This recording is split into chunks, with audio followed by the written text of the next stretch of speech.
On a un thème pour chaque semaine. Flyback, c'est ton nouveau podcast audio. Viens écouter le nouveau phénomène. Pose-toi, écoute ce nouveau numéro. Flyback.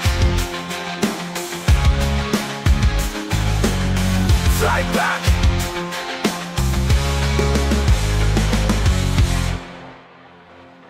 Bonjour à tous et bienvenue sur ce cinquième épisode de Flyback. Cinquième épisode, je vais vous présenter notre équipe pour ce podcast.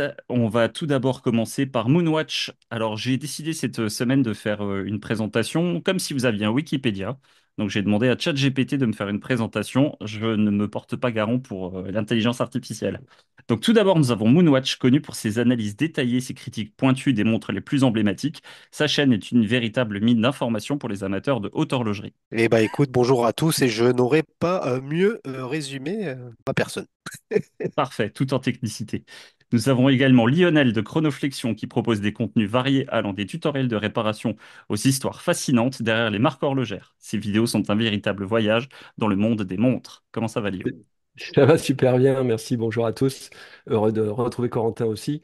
Et je voudrais dire que cette description, c'est n'importe quoi. J'ai jamais fait de tutoriel de réparation de montre. Ça va venir, mais tu le sais pas encore. Ah oui, ah, c'est prédictif en fait. Exactement, ChatGPT lit dans l'avenir. Enfin, découvrons Corentin d'Amateur de montres, un passionné qui partage son parcours d'amateur éclairé.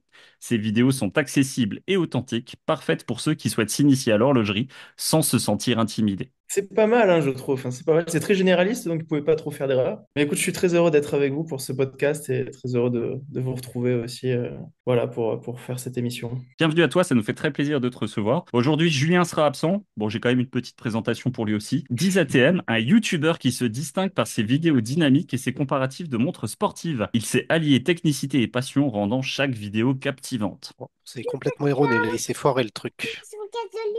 Attendez une seconde. Bébé voulait participer, elle ne pense pas au foutu montage de papa. Bon, après ces présentations-là, on va pouvoir commencer et rentrer directement dans le vif du sujet. Comme dirait JC, on va taper dans le dur. Allez, on va commencer par les actualités de la semaine. Christopher Ward, cette semaine, a dévoilé sa nouvelle C65 Supercompressor Elite, une réédition du modèle 2020. Un modèle que je trouve particulièrement réussi. On va laisser commencer les invités. Corentin, tu l'avais remarqué cette montre ou t'as été trop occupé? Je t'avoue que je l'ai découvert à l'instant, en fait, quand j'ai vu l'image que tu nous as envoyée. Bah écoute, c'est une montre compressor assez colorée que je trouve assez jolie à première vue. Et puis, comme toujours avec Christopher Ward, on a des specs qui sont cohérentes. Donc, c'est une montre que je trouve assez réussie, pour être honnête. Même si je suis pas très boîtier compresseur, pour tout dire. Mais je trouve elle est cohérente, elle est bien faite. Et JC, t'as envie d'enchaîner? Ouais, bah écoute, moi je la trouve très belle. C'est vrai que Christopher Ward, mine de rien, ça devient un des acteurs parmi les micro-marques qui proposent le plus de belles choses. Et ils se font des sorties relativement souvent en ce moment. Là, il y a aussi une nouvelle 12 Ice Cream qui a été dévoilée. Cette compresseur, j'aime bien parce qu'elle a des couleurs qui pétillent et je trouve que ça change un peu des compresseurs qu'on a l'habitude de voir, soit black, soit full bleu foncé. Là, il y a de l'orange, il y a du bleu clair, il y a du bleu un petit peu plus foncé, une lunette interne qui est brillante. Enfin, non, non, j'aime bien. Franchement, belle sortie. Et toi, Lio, t'en penses quoi? Moi, j'en pense qu'il faudrait que tu me laisses passer avant JC parce que, il dit souvent ce que j'ai envie de dire. Donc voilà, tout est dit. Non, mais voilà, superbe. Moi, je suis bien fan de la marque, hein, de manière générale. Ils ont une certaine diversité aussi de leurs propositions. On a la Bel Canto, par exemple, qui est devenue très connue. Cette Hmm. montre qui fait un petit, qui a un petit bruit sonore là, qui est super enthousiasmant. Et puis bah, celle-là, voilà, ouais, le cadran, j'adore. J'adore la lunette intérieure qui est toute blanche, qui contraste avec le reste. On a un très joli design. Ils ont un certain talent pour revisiter des designs vintage et se les réapproprier, et les faire à leur manière. Et toujours avec l'aiguille des secondes, avec le petit trident. J'adore ça. Après, je sais pas trop comment lire ce cadran. Il y a plusieurs Des chiffres tables. à différents niveaux. Ouais, C'est un c'est des palier de tables de décompression. décompression. Ouais. Donc, Ouais, ouais, c'est ça, mais Ouais. pour être honnête, je fais pas de plongée, quoi. Donc, Pour faire écho à la vidéo de JC, parce que JC nous a sorti aujourd'hui une vidéo sur la Wallbrook, justement avec les paliers de décompression, moi je trouve cette Ward beaucoup plus réussie, Ouais, alors après, on n'est pas beaucoup sur plus le même prix lisible. non plus. Il y en a une qui est à 400 euros et la Ward, elle est à 1800 euros. Donc il y a Mais quand je même parle aussi même une pas de différence. qualité, je parle de lisibilité du cadran. Ouais, je sais pas, non, non, sur ça, je suis pas trop d'accord. La lisibilité, je trouve pas. Déjà, c'est pas les mêmes tables, hein, aussi, il y a de ça. Oui. Mais ouais, non, je sais pas. Par contre, la Ward, je lui reconnais quelque chose, c'est qu'il y a plein de petits détails dedans. En fait, quand on prend le temps de regarder la montre, que ce soit le bracelet, la carrure, les couronnes, t'as plein de petits détails qui fait que la montre a été bien pensée, je trouve. Les tables comme ça, hein, on les voit souvent affichées comme Ouais, ça. de plus en plus, c'est un truc qui est à la Ouais. mode, hein. On l'a sur l'Amido, là, on l'a eu chez Walbrook, là, on le retrouve chez Ward, et il y en a sûrement d'autres, hein. Vulcain Tiens, avait Ouais, Vulcain, sorti sa ouais. Nautical Vulcain. aussi, ouais. Exact. Donc, là, on est quand même sur une montre qui est plutôt réussie. Alors, à un prix, si on compare à la Vulcain, encore une fois, on était sur 4000, 4500 € pour la Nautical. Là, on est sur 1890 € pour un boîtier coussin donc de 41 mm. On a un Celita SW300. Donc, on est sur le haut là pour le Celita. Donc, on est sur un mouvement Koske, une réserve de marche de 56 heures. Et moi, ce que j'aime vraiment dans cette montre-là, c'est les détails. Si on regarde, alors là, je vous ai pas envoyé la photo telle quelle, mais si on regarde sur le fond, donc vous avez un fond en verre et il y a une applique dessus, l'applique en acier qui reprend les logos de ESA. Donc ESA, c'est Erwin Pickre Ouais. ESA qui est le premier fabricant de supercompresseurs. Donc je Ouais. trouve que dans le détail et dans l'histoire, il y a un vrai effort d'apporter. Il y a beaucoup de compresseurs qui reprennent ce logo, hein. C'est un petit peu c'est plus qu'une tendance, c'est la tradition, je dirais. Bah, moi, perso, des compresseurs, j'en ai quatre, j'en ai pas une seule qui reprend le logo de Pickret directement. Et je trouve que ce détail-là, tu vois, Compresseur pareil. c'est un petit détail de plus pour l'histoire que j'aime beaucoup. Là, je trouve que c'est une vraie réussite de la part de Ward. Et puis même le boîtier, je trouve il est super bien fini, quoi. Le brosset, les chanfreins, enfin, en tout cas sur la photo, c'est très très Ouais, beau. joli. Ouais. Beaucoup plus joli sur ce bracelet-là, parce qu'ils ont un bracelet lisse, bleu là aussi. Un bracelet lisse avec deux rainures sur les côtés que je trouve qui rend moins honneur à la montre. Et le bracelet acier, bon, voilà, c'est moins ma cam sur cette montre-là. Je trouve que, en tout cas là-dessus, tel que je l'ai mis là sur la photo que je vous ai envoyée, pure réussite. Ouais, le Moi, trop. moi, Oui, le oui. rubber, je le trouve vraiment beau, hein. Pareil, sur leur Ouais. rubber, t'as plein de petits détails, hein. Ouais. Ouais. Oui, et puis reprendre les couleurs du cadran, c'est. Ouais, en plus, franchement, ça match de fou. Ça, toi, c'est typique du genre de montre. L'été, t'es content de la porter quand il fait Ouais. soleil, t'as la peau un peu Mm. bronzée, t'es à la plage. Non, là, franchement, toi, Lionel, hein, pour toi qui va bientôt en vacances. Ça me Ça, fait penser aux couleurs de Golf, tu sais, ouais, Ouais. le sponsor sur les voitures. J'aime bien ces couleurs. Parce que même complètement. le bleu là, tu sais, sur les tables de décompression, là, le bleu clair, c'est exactement ça, quoi. C'est du logo Gulf. Alors, je spoil peut-être, mais ça peut devenir ma montre de la semaine. Puis ouais, ouais, ouais, j'aime bien, moi aussi, j'aurais dit ça. J'aime bien le vert saphir bombé aussi. Il crée cette déformation qui est très jolie. Allez, on passe sur la montre suivante. Cette fois-ci, c'est Lionel qui va commencer. Casio nous a dévoilé deux nouvelles G-Shock GAB 2100. J'ai l'impression qu'on parle de Casio toutes les semaines.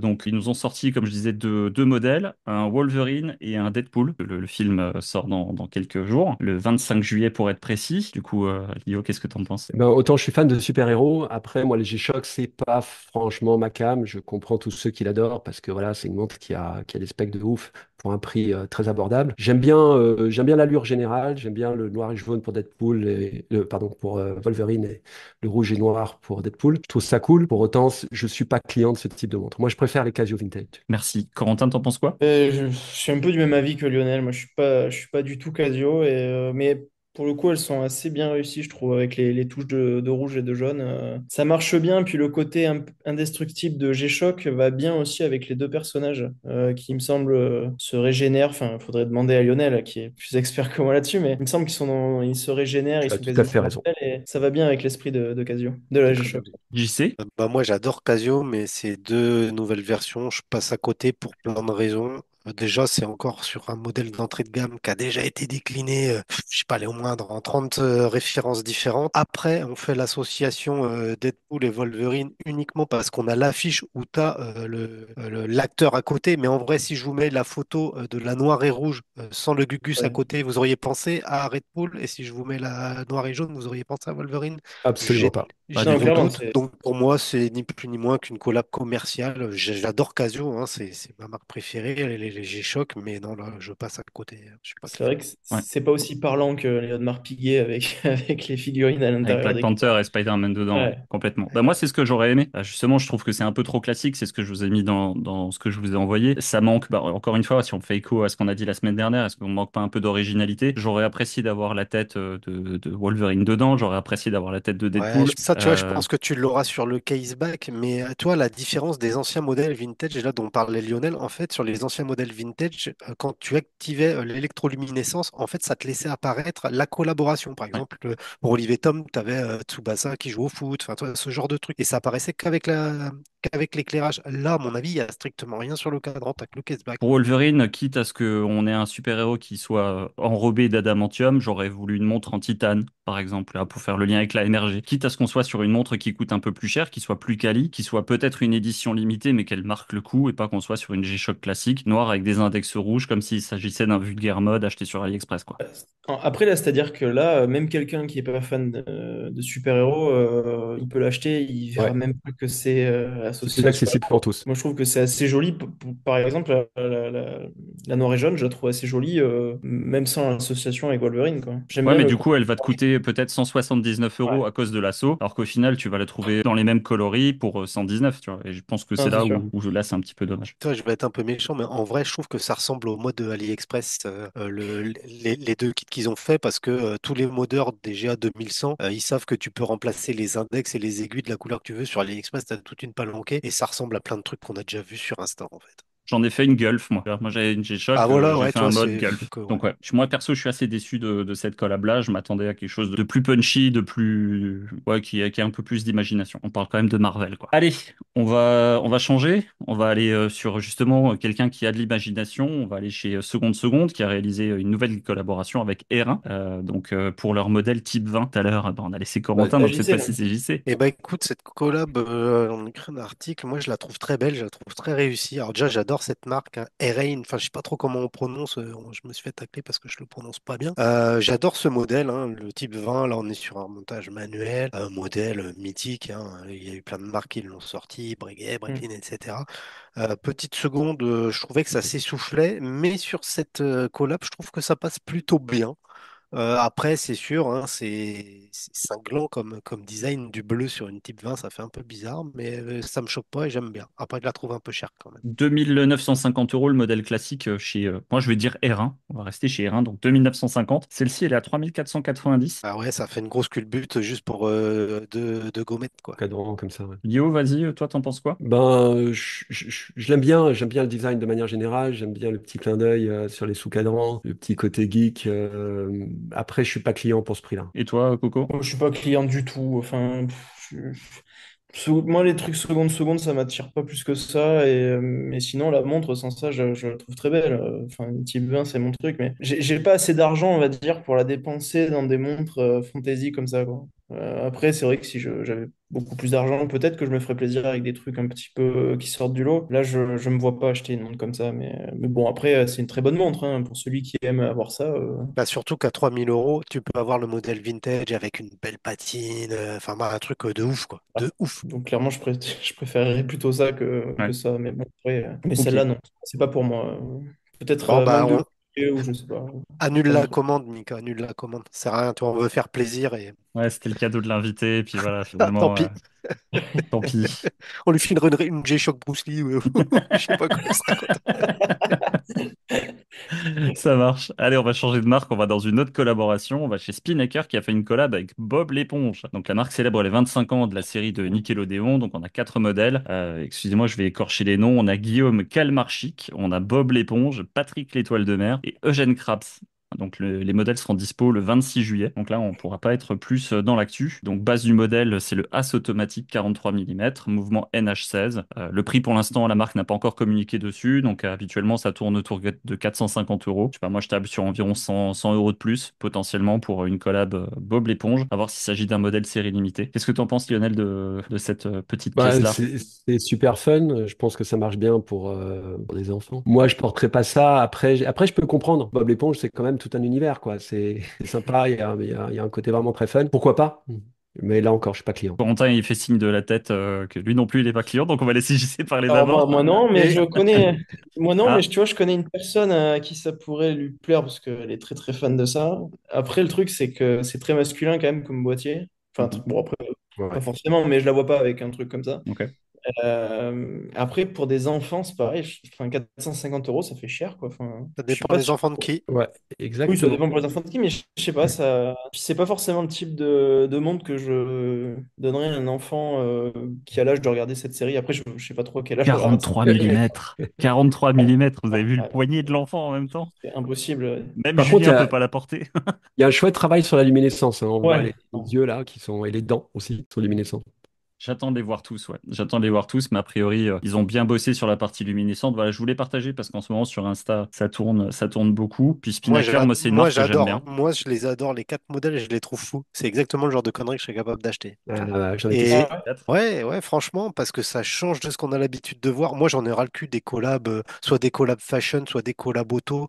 Ça me saoule un peu. Là, Spinnaker, ils ont fait la collab des petits fantômes. Là, j'ai plus le nom, que j'ai trouvé terrible. Je Avec l'ai seconde trouvé seconde. folle. Ah ouais, voilà, avec seconde, c'était là, ils font ça. Je trouve ça génial. C'est une belle licence qu'ils viennent de prendre. Je suis pas la génération Bob l'éponge, mais franchement, pour la marade, ça me ferait kiffer, ouais. Et du coup, si tu devais en choisir qu'une seule, tu prendrais laquelle? Patrick, évidemment. non, mais c'est vrai qu'ils sont allés vraiment jusqu'au bout, tu vois. C'est pas comme Casio qui a fait la collab, mais qui va vraiment enfin, ouais, du bout des lèvres. Là, ils sont vraiment, quand tu vois la lume, c'est quand même un travail Et assez dingue, hein, quand il y a même. un truc aussi, Mais c'est que la montre de base, en plus, elle est belle. C'est-à-dire que tu as des index en relief, tu as un guichet de date qui est vraiment intégré, qui fait partie du design. Enfin, moi, je trouve qu'il y a quand même un sacré effort sur le modèle. Toi, ils ont choisi un modèle qui se prête au jeu, quoi. Ouais, ne serait-ce que bon, sur le ouais. guichet date, c'est vrai qu'il y a un truc qu'on reproche souvent, c'est d'avoir un guichet date d'une couleur blanche ou noire qui dénote un Ouais, petit peu ouais. sur le cadran. Là, il est intégré, c'est vrai que c'est bien foutu, ça C'est j'aime quoi bien. la génération Bob l'éponge?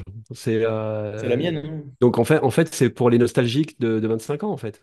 Mais je t'avoue C'est que ça, 25-30 ans. ouais, bah, ça me touche pas du tout. Le Vous, concept de Bob l'éponge, je le trouve assez bizarre. Donc vous voudriez quoi comme collab, Lionel et Mika? Tiens, par curiosité, vous. c'est une bonne question. Sauce Park, Simpson, plus vieux? Captain Flamme, Ah, peut-être Flamme, ouais. Albator. Non non, je déconne. Goldorak? Non mais Ouais. je suis pas hyper collab pour le coup. Moi j'aime bien les mondes design de manière générale et les collabs, j'irai pas claquer. Si pour tu vois sur des Swatch ça passe. Mais en Ah, vrai, sur une Swatch collab, c'est 300 euros. Enfin, allez, 250. Là, on hmm. n'est pas énormément plus. Tu as une montre automatique avec un bon Hmm. calibre. Toi, finalement, le prix n'est pas délirant, en C'est pas fait. faux. C'est pas faux.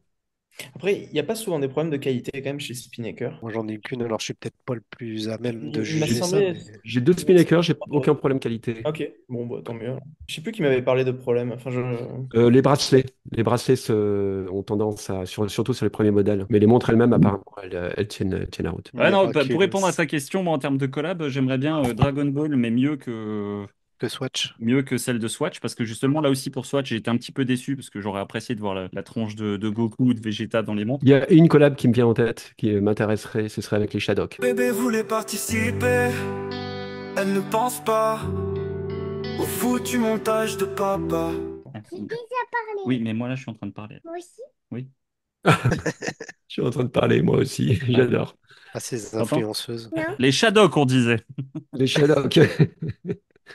Ok. Et Ouais, t'as du coup, t'as le chat Corentin? GC qui se pointe à ce moment-là. Ok, du coup, toi, Corentin, t'avais trouvé une collab ou pas? mais non, pas du tout. Enfin, si, enfin, JC m'a soufflé avec le Beaujolais, mais ouais, après, je sais pas trop comment l'interpréter. Avec le vin, ouais, non, mais je sais pas, avec des étiquettes de château, ouais, Pourquoi pas? T'as peut-être un truc à faire je sais pas. là-dedans, hein. En plus, la boîte à montre, c'est Et simple, hein. Tu prends une caisse de pif. Ouais, Michael, on a pensé aux Boys aussi. Ah, très en plus bien. des bracelets. La série sur Amazon, moi je verrais bien une montre Homelander. Ouais, elle serait bien solide. Moi, j'aimerais bien, si on part dans les collabs séries, un truc genre Umbrella Academy. Oh oui, Les très personnages bon sont ça. tellement dans tous les sens que tu Très pourrais, très alors, bon. ça pourrait être assez sympa. Je me rappelle plus du nom des personnages par contre, mais ça fait un moment qu'ils sont plus sortis d'épisodes, Trois de ans. ces saisons. 3 ans, je dirais. Ouais. Après, tu as le choix, tu fais numéro 5, numéro un, numéro truc, mais ou alors tu mets les personnages directement. Ouais. Mais ça pourrait être C'est pas ça mal, pas pourrait être mal, pas assez bien. mal. J'aime assez bien. Et peut-être que Baltic pourrait faire ça. Ils vont nous faire une énième MR roulette, zoulette et je ne sais quoi. Ah, et Merzoulette, ce serait bon, ça. Allez, on part du côté de chez Angles. Donc là, je vais laisser JC commencer parce que c'est lui qui m'a donné la news. Donc Angles a fini son Kickstarter en multipliant par 6, sauf erreur, Ouais. le budget qui était attendu pour leur Ouais, modèle. Alors, je vais comment on dit le nom de ce modèle-là? je saurais pas te dire Koi 5. Kyo, ouais, un truc comme ça. Et en fait, ça, c'est un modèle qui reprend beaucoup de caractéristiques de leur précédent Kickstarter, hein, sauf qu'à la place d'avoir des triangles rotatifs, alors c'est une montre Heure Vagabond, et à la place d'avoir des triangles rotatifs, ici, on a des disques rotatifs comme l'a pu le faire Omnis sur la Aeon ou Mandelbrot sur leur Bleu Royal, par exemple. Donc là, on est sur une montre en titane avec un verre de folie. mais vraiment de folie le verre, un bracelet intégré ultra quali. La montre, elle est folle. Sur le poignet, moi, j'ai pu mettre celle juste d'avant, du Kickstarter d'avant, elle est incroyable. Là, on était sur un prix de fou à moins de 500 balles. Je comprends qu'ils aient cartonné parce que franchement, c'est une marque montante qu'il faut suivre, je pense. Ils proposent vraiment des beaux trucs. Moi, à titre perso, j'ai backé le projet. Toi, j'avais dit cette année, je back aucun projet Kickstarter. Bon, ça démarre mal. Ok. Alors pour apporter une petite explication, Koi 5, c'est un système d'étoiles triples de la constellation boréale du Cygne. Ah, tu m'aurais Ah, demandé, j'étais je l'aurais bien. dit. Voilà, c'est le seul truc que je sais au sujet de ce don-là pour le coup. Du Le, coup, bah le prix, toi, c'est le prix, c'est vas-y. quoi? Le prix, c'est quoi de cette montre? C'est combien? Sur le Kickstarter, je crois qu'on est autour des 400, 430 euros, quelque chose comme ça. Ouais, ok. Ouais, c'est très abordable, quoi. Ah ouais, ultra. Et encore une fois, la qualité, elle est dingue. Le titane, il est quali. Le bracelet, il est qualitatif. Le packaging, il était sympa également. Et surtout, le verre, il est incroyable. Et il y a un jeu de lume aussi, parce que c'est le même que le Ah, modèle c'est d'avant, ça. qui est sublime. Enfin bref, moi j'adore plus le principe de l'heure vagabonde avec cette lecture de l'heure très poétique, très décalée. C'est une montre qui fait parler, qui entame la conversation, quoi, pour moi. C'est sûr, les gens, ils savent jamais comment lit l'heure sur ce genre de montre, donc déjà, c'est un premier sujet de conversation. Mais étrangement, là, il s'habitue ultra vite à ce type de Oui. lecture. Tu la Ouais. portes tu, une demi-heure et t'as l'impression de l'avoir portée toute ta vie. Bah, justement, Corentin, tu peux continuer toi si tu veux, puisqu'en plus tu as présenté la Obnis ce week-end, Alors, là, tu l'as présenté dimanche. ouais, alors, moi, c'était pas l'heure vagabonde, mais pareil, l'autre aussi, pareil, très facile à apprendre à lire, en fait, ce genre de choses. Pour ce qui est de cette montre, bah, écoute, je pense que JC l'a bien décrite. Elle a l'air effectivement très bien. Il y a une complexité dans le cadran. Ça fait un petit peu penser à du squeletté, mais je trouve que c'est vraiment bien fait pour le prix, avec effectivement là, tout ce travail de lume sur les différents. C'est pas des rouages, mais ça imite un petit peu les rouages quand même. Non, On je a trouve envie de ça. dire les ponts, mais c'est pas les ponts non plus. En fait, c'est ça que je trouve magique avec ces micro-marques, c'est qu'avec très peu de moyens, ils vont réussir à t'apporter l'illusion que tu as un truc incroyable au poignet. Alors que finalement, ça reste, je suppose, une mécanique simple, parce que vu le prix, c'est forcément pas un Ouais. truc, c'est pas une verte, tu vois. Oui, ouais, c'est très bien fait. Mais il te donne cette illusion avec quelques artifices, quelques astuceries. Non, franchement, c'est génial. Comment tu arrives à enchaîner quand Corentin est coupé, c'est génial. C'est super. Parce qu'il frise. Ouais, il frise, il frise. Ouais, je sais pas pourquoi je frise, mais bon. T'as pas Ouais, le non, wifi mais chez toi?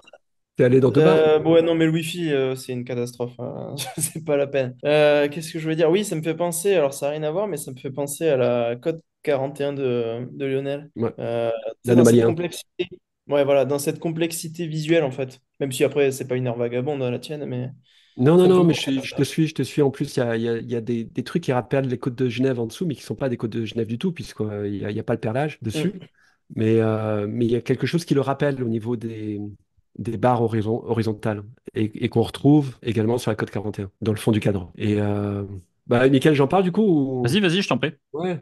Bah, alors, moi, moi, Angle, je suis assez fan en fait. Et j'en avais parlé dans une vidéo qui était consacrée aux heures vagabonds, justement, à cette innovation-là, où je parlais, j'avais passé en revue à peu près toutes les marques de montres qui faisaient des heures vagabonds, y compris Omnis. Là, celle-là, je trouve qu'au niveau du design, c'est une pure réussite. Il y a un côté à la fois minimaliste et complexe que j'apprécie particulièrement. Et surtout dans ce coloris, j'imagine qu'ils l'ont décliné en plusieurs coloris, mais là, on est en visuel, on a un coloris gris.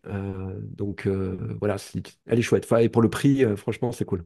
Justement, comme je l'ai baqué, tiens, quel coloris vous prendriez? Alors, je vais vous les dire, les coloris, hein. Il y a le gris comme l'a mis Mika sur la vignette. Il y en a une qui est purple avec un bracelet blanc. Il y en a une toute bleue et une toute noire. Vous partiriez sur quoi? La Je vais grise. te dire, moi je vais te dire sur laquelle je partirais. Je voulais envoyer là dans la conversation Zoom. Ils ont une Titan Green. Alors moi vraiment cette montre-là, beaucoup trop disruptif pour moi. C'est un cadran pour moi qui me perd, qui m'attire pas du tout. Mais celle-là, la Titan Green là que je vous ai envoyée avec son bracelet en toile, elle a de la gueule quand même. Elle est pas mal, ouais. Elle J'avoue. a vraiment de la gueule. Donc ça, c'est le genre de truc que je vois qu'après que le kick soit terminé. Ça peut être sympa. C'est pas une montre que je pourrais porter tous les jours, clairement pas. Mais par contre, dans cette config-là, elle pète. C'est Ouais, vrai. c'est vrai qu'elle est superbe. Ouais. Ouais. Mais c'est Ah, puis, peut-être celle-là que je vais prendre. En fait, moi, j'hésite entre celle-là et la toute grise. Ouais. Et bah, tant que j'y suis, hein, j'en profite, je fais ma pub. Je vais sûrement présenter bientôt en revue le modèle précédent avec les cônes justement rotatifs. Donc voilà. Toi, Lionel, tu la prendras en purple? Pourquoi pas? Il, associé au il Super ose, Héros. Lionel. Black Panther, peut-être. Ouais, ouais. Puis il y a le bleu, le Hyper Blue, qui est pas si mal. Mais celle que je vous ai envoyée, alors je la mettrai sur Insta, puisque du coup, on a fait le choix de partager les images en même temps pour que les gens puissent voir ce qu'on évoque et ce dont on parle. Donc celle-ci, je la mettrai aussi dans la conve. Pour moi, vraiment, je trouve que c'est la plus réussie. En tout cas, voilà, Ah, je suis dans d'accord. mes goûts perso. Ouais, elle est très jolie. En fait, c'est celle que je préfère aussi, celle que tu as partagée. Eh ben, ce sera ton deuxième cadeau du podcast. Oh, Peut-être c'est que beau. celui-ci, tu l'accepteras. Il va vous coûter cher, hein. On parle de Rolex et de Breguet après ou pas? Non? Non, ça, c'est dans l'épisode 25 de la saison 8. Il va falloir qu'on ait un D'accord. peu plus de collab. Bon, on a fait le tour sur Angles. Petit sujet dont on n'a pas parlé la semaine dernière, alors qu'on avait évoqué Nevada quand même. Nevada Grenchen qui a dévoilé son Chronosport en 38 mm. Donc là, on est sur un petit modèle équipé d'un Valjoux 7750. Les sous-compteurs qui sont décalés donc à 9h et à 12h. Allez, Lio. Ouais, bon, écoute, j'ai pas grand-chose à dire dessus. Non, j'aime bien. Au niveau du design, j'aime bien. Voilà. Je trouve que les sous-cadrans sont intéressants. On dirait, ça rappelle, tu sais, des sous-cadrans solaires. Donc, ça m'a un peu déconcerté sur le moment. Je me suis dit, mais attends, c'est quoi? C'est une solaire? C'est une quartz solaire? C'est quoi? Bah non, c'est une automatique. Donc, j'apprécie davantage. Je trouve que le design du boîtier est particulièrement original. C'est Mm. pas un type de boîtier qu'on rencontre souvent. C'est une sorte de rectangle un peu coussiné. Avec des gros chanfreins. Le bracelet aussi a l'air assez inhabituel, assez intéressant. La lunette, je ne sais pas en quelle matière elle est, on dirait comme ça en visuel, quelque chose de l'ordre du... Saphir, hein. Non? C'est pas un saphir qui recouvre? Je Là, pense bah, pas, ça non. brille pas, hein, ça brille pas. Ouais, mais Ouais.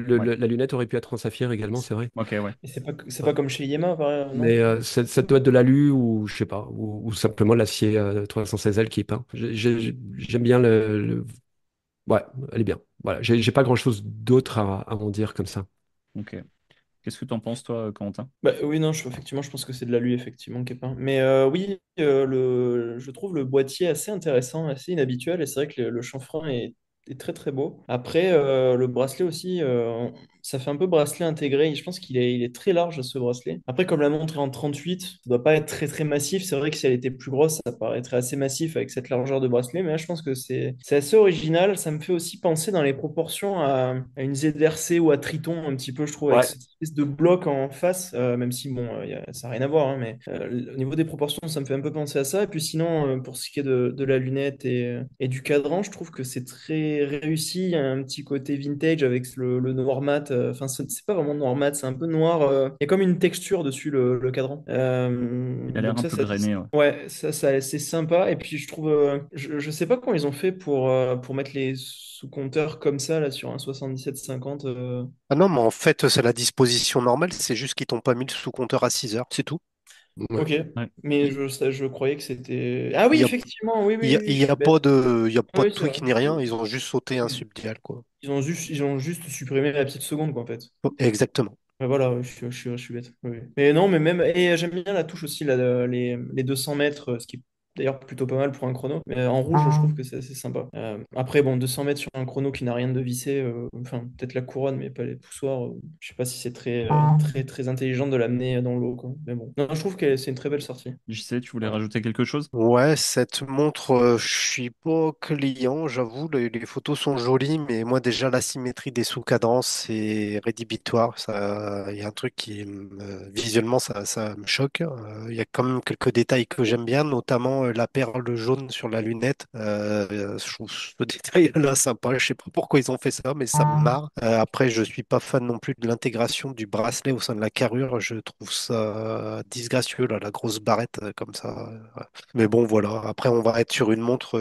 Je demande à l'essayer parce que les dimensions, un diamètre de 38 pour une montre qui va faire aller 14,5 d'épaisseur verre inclus, je pense que ça va être assez particulier à porter. Le Nevada, je sais pas si vous avez vu, on dirait que le Nevada, il est écrasé par le, par le sous-compteur qui est en dessus. Je trouve on dirait qu'il manquait de place, et l'enquête est Ouais. là. Enfin, ça fait bizarre, quoi. Il est vachement proche. Genre, le N et le point du I, il est collé, quoi, au sous-compteur. Ça fera raccord avec mon coup de gueule de tout à l'heure, tout ça. Parce que... Mais je pense que ouais, ils auraient gagné à faire un cadran plus lisible, enlever la Ça, mention 200 ça mètres man- et les ça manque 25. vraiment d'espace, hein, ouais. Les sous-compteurs sont collés aussi Ouais. sur le extérieur. C'est pour ça que ça me parle pas plus, mais j'aime bien, elle a quand même un côté très masculin, très sportif. Les Ouais. couleurs font très vintage. Mm. Le champagne, est-ce qu'on peut Ouais, dire ça champagne? Ouais, on peut appeler Ouais, ça un ouais. champagne. ouais. Justement, la lunette, encore une fois, avec cet effet grainé, elle a un côté très vintage.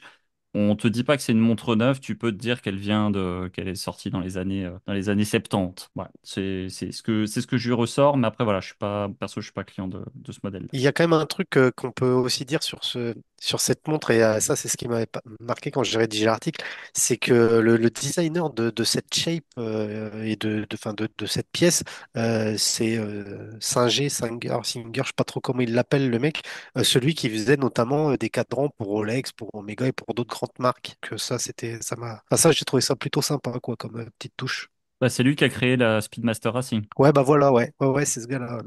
et la Ouais, Heuer Skipper. il a pas fait que celle-là d'ailleurs, Ah, chez ça, je connais pas. Nevada, je crois. Ah, Alors ça, je là, saurais pas te dire. ouais, Et là, l'autre, ça va trop l'autre qui loin. était là, comment elle s'appelle, celle qui était sortie en méga quartz, celle avec du orange dessus, c'était pas lui aussi? Ah, la Chrono King. Ouais, non, c'est pas Ah, lui. je suis pas sûr. Enfin, là, comme ça me dit rien. Après, Il me semblait qu'il y avait une histoire justement avec le cadran aussi, avec le designer du cadran, mais c'est peut-être pas ça. Mais bon, en tout cas, ils ont des cadrans qui se démarrent quand même chez Nevada, hein. ouais, faut le reconnaître, ouais. Faut Ouais. le reconnaître. On est sponsorisé par Nevada parce que chaque semaine, on en parle. J'aimerais bien. Non, mais on n'est pas sponsorisé par Baltic ni par Charlie non plus, et pourtant on en a beaucoup parlé. Ah, Donc, j'en ai une, Charlie d'ailleurs. Bref. à Ah, laquelle? La Concordia? Le GMT? La Concordia GMT, là. la nouvelle? Bah, c'est. Non, enfin oui, enfin, elle est sortie il y a un an presque maintenant. Ah, bah, c'est pas la nouvelle alors. Oui, c'est la bleue, c'est pas la Nazaré que tu portes. Là, c'est la noire, là. C'est la Celle noire? de D'accord. Je l'ai piqué à remontre. Ouais. Et alors, t'en es content? Moi, je sais pas, c'est la deuxième fois en 6 mois que je la porte. Bon, bah, ça veut tout dire. Ça prouve comme t'en es content, ouais. Bracelet acier, non, la tienne? Non, oui, je préfère ma série, pour être honnête, mais Ouais. bon. Bracelet acier, celle qu'a Julien? Ouais, cadran noir et bracelet acier. Ouais. Mais c'est une bonne montre, hein, mais c'est vrai qu'elle a pas ce petit truc qui fait que elle est trop lisse, entre guillemets, tu vois, trop, je sais pas, et rien qui ressort du lot, Ouais, quoi. elle est banale, quoi. Ouais. La Donc, Nazaré apporte quelque chose, mais ouais. après moi j'ai trouvé la GMT parce qu'on en avait justement discuté avec Corentin avant que je l'achète. Je crois que c'est lui qui m'a poussé à l'acheter. Encore un choix de merde. C'était ça ou Inyema.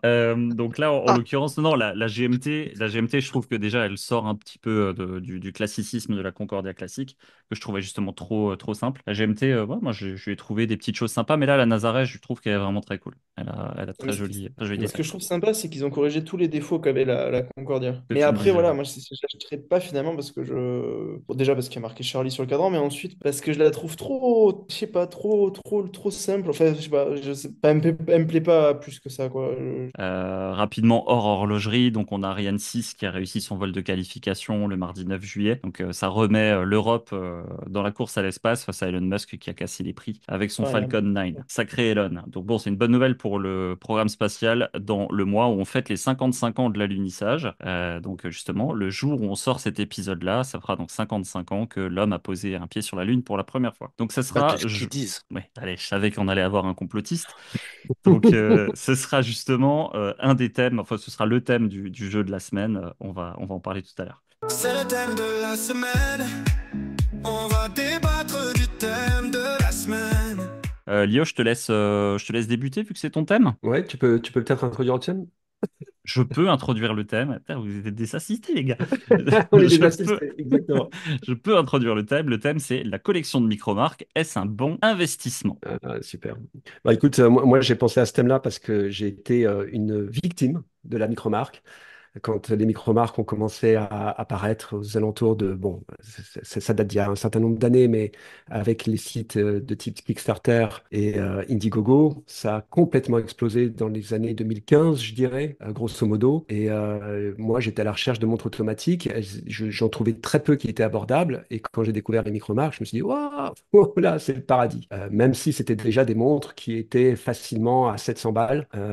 Mais là, c'était quand même beaucoup plus abordable que les grandes marques établies. Et donc, je me suis mis à investiguer et à rechercher différents types de design et j'en trouvais à l'appel de plus en plus. C'est des montres qui me parlaient de plus en plus et je me suis mis à en acheter l'une puis l'autre, etc. jusqu'à ce que je monte une chaîne YouTube pour en parler, tellement ça m'avait émoustillé.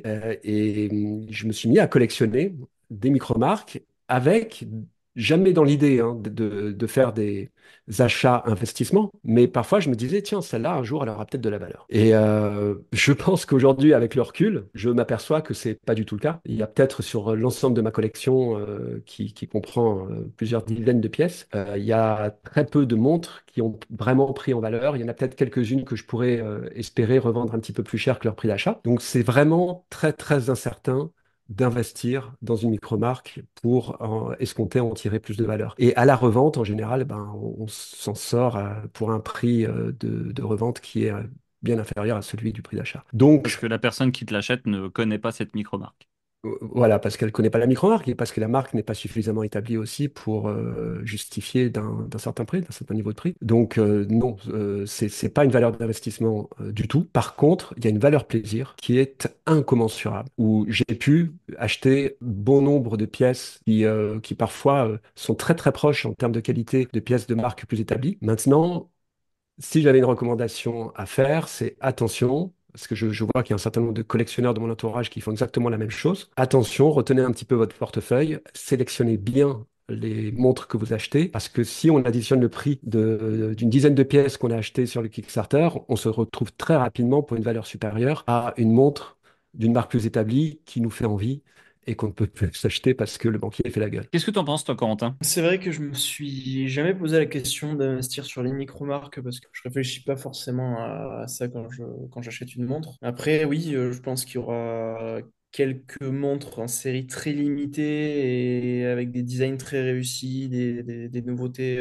plaisent énormément quand elles sortent qui finiront peut-être par prendre de la valeur. Après, je pense que dans l'immense majorité des cas, ça sera pas le cas. Je pense pas que ce soit un bon investissement. Mais vous savez, moi je crois pas qu'il y ait de bonnes ou de mauvaises situations. Après, ça, c'est sur le plan financier. Après, je pense que c'est, comme l'a dit Lionel, de bons achats quand on veut se faire plaisir sur des designs un petit peu différents, sur des montres qui ressemblent pas forcément à ce que font les grandes marques. Je pense que c'est un bon investissement pour le plaisir, mais pas un bon investissement financier, à moins de quelques exceptions. Non, mais on ne parle pas forcément d'investissement financier. C'est pour ça que je distinguais l'investissement financier, l'aspect financier de Tout à l'aspect fait. plaisir. Et là, pour le coup, pour l'aspect plaisir, moi, Ouais. ça m'a boosté de ouf. Et c'est ça qui m'a vraiment permis de m'investir dans le milieu horloger et de commencer aussi tu vois, à m'intéresser à des marques plus établies à partir des micro-marques parce qu'elles s'inspiraient de marques plus établies ou elles avaient un certain nombre de codes dont je voulais retracer l'origine. JC Et ouais. Trapping d'impatience, là, avec le doigt levé, Ouais. il veut Non, mais parler. en plus, c'est vrai, moi, c'est un thème, ça me fait marrer. Alors moi, déjà, la première chose, j'ai envie de dire, c'est les montres et l'horlogerie. Ce n'est pas un investissement qu'on parle de montres, enfin de marques établies ou de micro-marques. Bon, alors, il y en a, ils vont commencer, ça y est, je vois déjà les commentaires, je vais me faire insulter et tout, mais je suis désolé, même ce que certains appellent les montres de patrimoine, ce n'est pas un investissement. Il y a plein de raisons. C'est exactement les débats qui m'horripilent, en fait, tu vois. Pour moi, une montre, c'est avant tout un objet de plaisir. C'est un plaisir égoïste, une montre avant tout. Maintenant, les micro-marques, est-ce que ça pouvait être un bon coup au niveau financier? Je pense que oui, certains ont gagné un petit peu d'argent avec. Ils ont eu de la chance, encore une fois, rien n'est jamais garanti. Et c'est pour ça que c'est pas un investissement, c'est pas du caillou, c'est pas de la pierre, c'est pas du précieux. Notamment ceux qui achetaient par Kickstarter à des tarifs préférentiels, ils arrivaient après à regagner 10-15% relativement facilement sur certains modèles.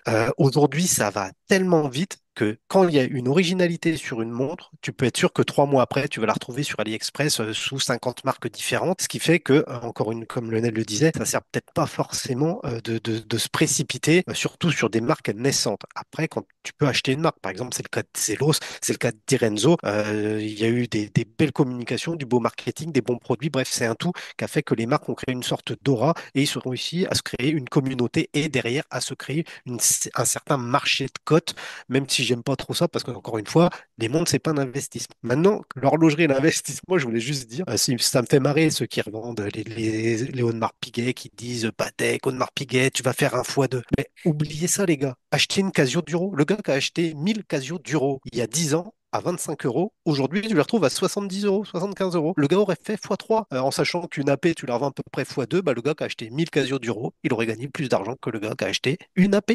Alors, voilà. Enfin, tout ça pour vous dire que finalement, c'est complètement ridicule.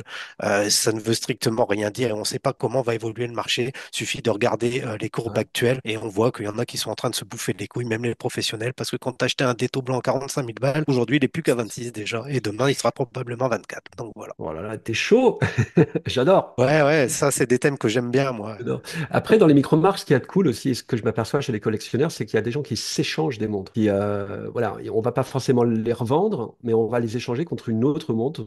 Et on m'a plusieurs fois proposé ça et j'ai trouvé ça très intéressant. C'est des montres qu'on aime bien. Voilà, on les kiffe pendant un moment et puis au bout d'un certain temps, on s'en lasse.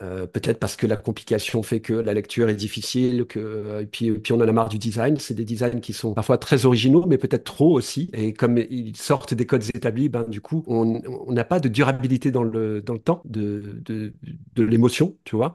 Et du coup, on passe à l'échange. Et moi, je trouve que c'est aussi une chouette philosophie dans l'univers des micro-marques. Ouais, ouais, tout à fait. Puis il y a une chose aussi, c'est que les goûts évoluent. Moi, je vois mes goûts évoluent quasiment tous les jours. C'est pour ça que j'ai beaucoup de monde.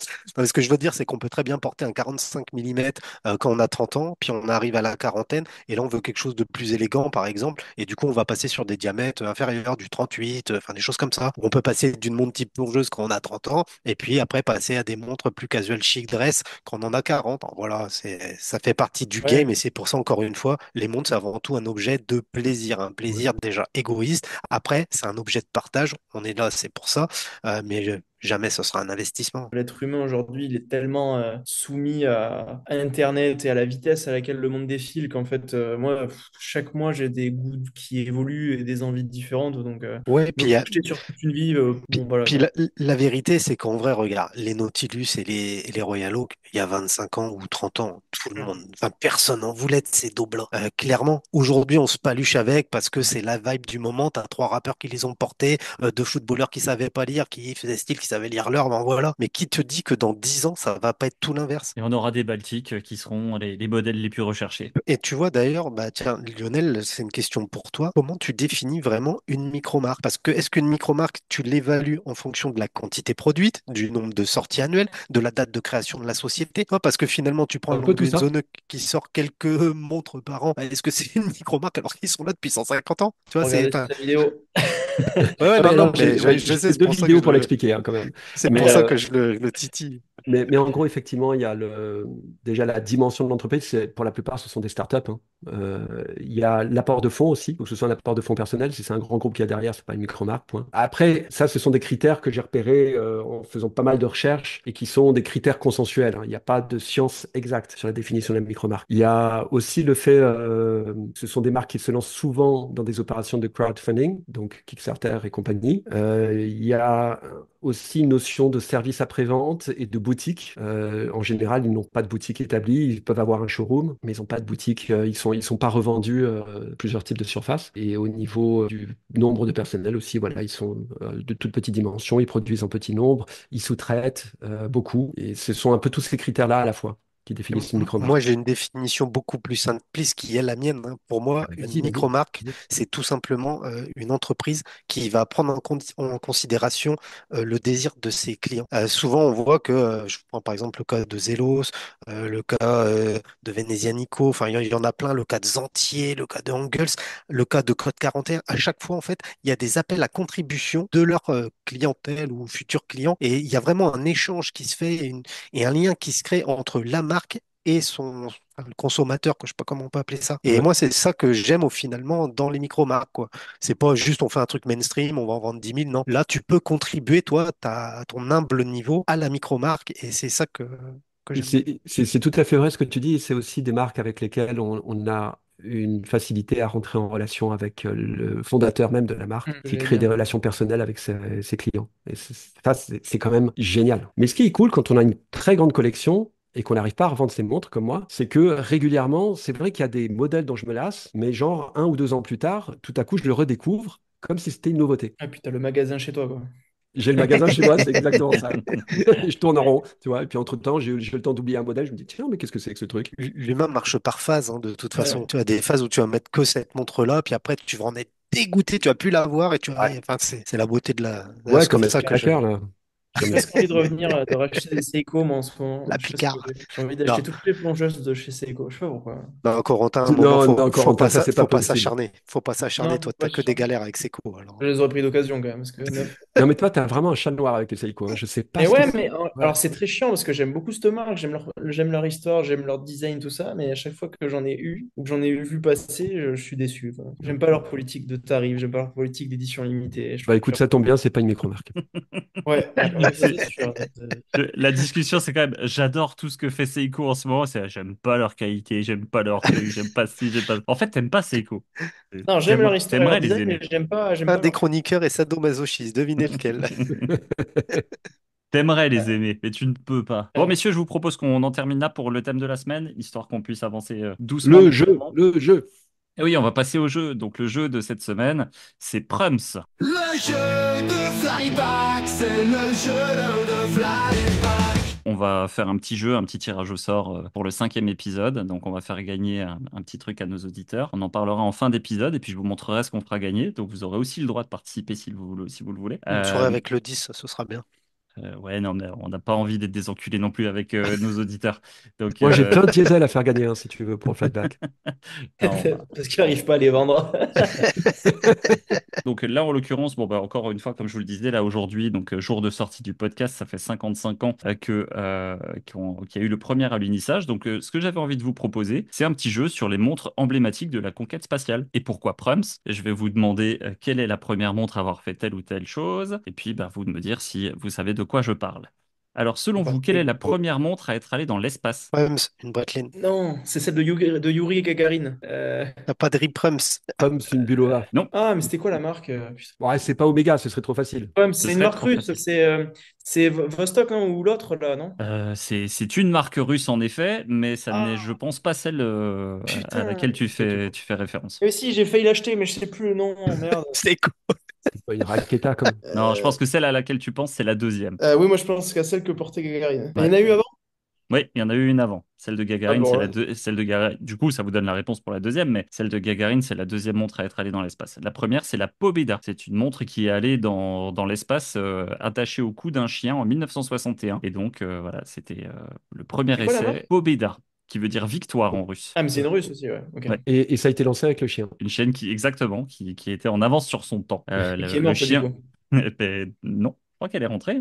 Elles sont rendues. Ouais, oui, le chien est rentré, la montre Ouais. aussi, saine et sauve. Donc, en gros, Tchernouska, le chien, a embarqué donc le 9 mars 1961, soit un mois et demi avant le vol de Gagarine, dans Sputnik 4. Et donc, le chien et la montre sont revenus sains et saufs.